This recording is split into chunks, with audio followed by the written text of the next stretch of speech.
Well, hey, how's everybody doing? Haven't made a video for a while. Been working on this thing. Been working a lot at work. Been pretty busy. Haven't had much time. Been upgrading some stuff. Got it up on the jack stands.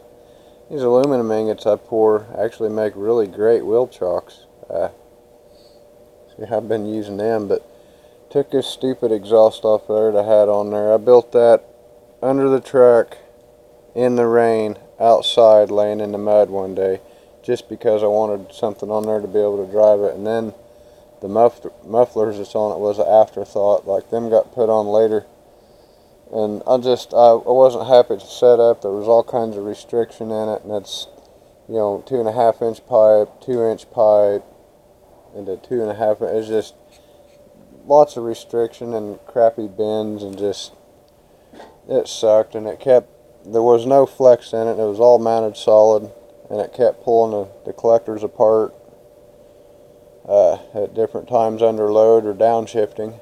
It'd pull one apart under load, it'd pull one apart downshifting.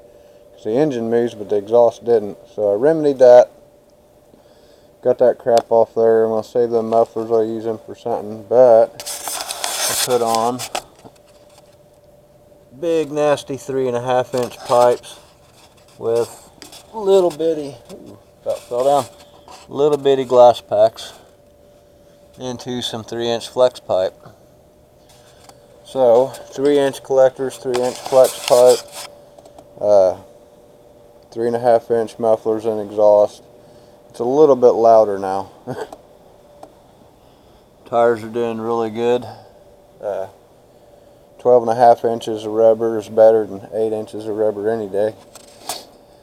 So it's got new exhaust on it. I'm getting ready to pull all 4 shocks off of it. I got some Competition Engineering 3-way adjustable shocks front and rear.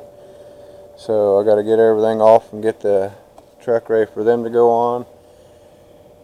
And yeah, maybe some new brake lines up front, because them are pretty shitty looking. But so yeah, 4 shocks all the way around it. Like I said, the 3-way adjustable shocks, that should help it hook a little better, and I could actually dial it in a little bit. Better flow in the exhaust, better shocks coming. It's running pretty damn strong. So seems to be when you force the air and the fuel into the engine, you get way more power. Boy, it's nasty. I like it. But yeah, fuel tank, got to figure out some mounts to mount that fuel tank back here. Fuel line will be here eventually. Still waiting on fuel line. Man, I'm going to have to figure out where I'm going to run it and make a grommet and do stupid stuff. But running a 8 AN fuel line. So it's getting there. It's just a work in progress. I'm trying to do stuff that, it's like, I know the tech inspection at some racetracks is pretty vigorous. And I've broken a lot of rules, so it's time to fix stuff and do it right. I'm worried about the crack in the windshield. I'm hoping they let me slide on that, but I don't know. In the class I'm going to be running in, I don't think it's going to be a big deal, but if I want to go to other racetracks, it's going to be a real big freaking deal. A lot of things are going to be a big deal, like no roll cage, no racing seat, no 5-point harness. If you run over a certain mile an hour, you got to have a parachute. So yeah, drive shaft loops. What else?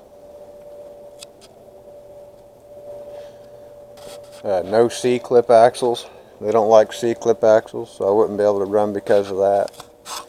So, I mean, I'm looking for a 9-inch to put in this thing. Wow, that's intense. Looking for a 9-inch rear axle to modify and put in this thing. It's going to go with the Dana 60, but man, they're just too damn heavy. But yeah, it's a work in progress. Finally did patch that hole in the floorboard, kind of crudely, but I patched it. Piece of sheet metal and some self-tapping screws. No welding, because I don't feel like, well, unhooking that wire and moving it mostly. There's a wire that runs right beside of that you probably can't see. So yeah, this thing's coming along, but weekend's over and I gotta go back to work tomorrow. So that's all for now, and I will see you guys soon. Take her easy.